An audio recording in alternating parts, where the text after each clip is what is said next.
ಓಂ ಶ್ರೀ ರವಿ ರಾಮೇಶ್ವರಾಯ ನಮಃ. ಸರ್ವ ಜೀವಿನೋ ಸುಖಿನೋ ಭವಂತು, ಸಮಸ್ತ ಸನ್ಮಂಗಳಾನಿ ಭವಂತು.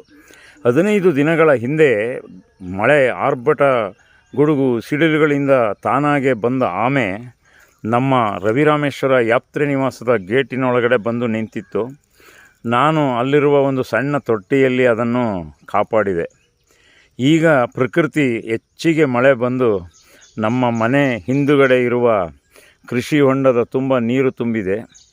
ಆ ಸರ್ವ ಜೀವಿನೋ ಸುಖಿನೋ ಭವಂತು ಎಂದಂಗೆ ಆ ಆಮೆಯನ್ನು ನಿಂಗಪ್ಪ ನಮಗೆ ಸೌಂಡ್ ಸಿಸ್ಟಮ್ ಇಟ್ಟು ಈಗ ಆರ್ಕೆಸ್ಟ್ರಾ ಮಾಡುವ ಹಾಗೂ ಪಾಲಿಶ್ ಕೆಲಸ ಮಾಡುವ ವಿಶ್ವಕರ್ಮ ನಿಂಗಪ್ಪ ಅವರ ಜೊತೆ ಸೇರಿ ಈ ಆಮೆಯನ್ನು ಈಗ ನಾವು ನೋಡಿ, ಆಮೆಯ ತಳಭಾಗವನ್ನು ತೋರಿಸ್ತಾ ಇದ್ದಾರೆ. ಬಹಳ ದೊಡ್ಡ ಆಮೆ.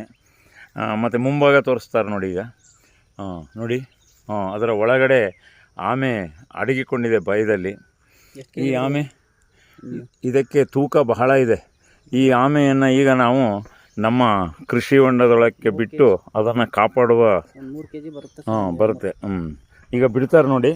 ಇಲ್ಲಿ ಬಿಡಪ್ಪ, ಇಲ್ಲಿ ಫೋಟೋ ತಗೋತೀರ ಕೆಳಗಡೆ ಒಂದು. ಇಡು. ಅಲ್ಲ, ಹೋಗೋದನ್ನ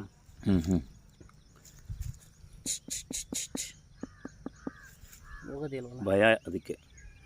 ಬಾ, ಅಲ್ಲಿ ಬಿಡು. ಸ್ವಲ್ಪ ತೀರಿ ಸರ್, ಅದೇ ಹೋಗುತ್ತೆ. ಆಮೇಲೆ ಬಿಟ್ಟು ಸೈಲೆಂಟ್ ಆಗಿ